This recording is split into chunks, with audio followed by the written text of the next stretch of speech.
wannan wace yarinya ne ku tare yanzu? Fulaya ce baka san ta bane? An ce maka ni irin matan nan ne da kuke bi yan iska? Bana shiga harkan maza. Daurewa zaki.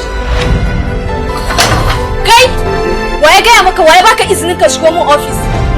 Oh, nan ma ka biyo ni ne?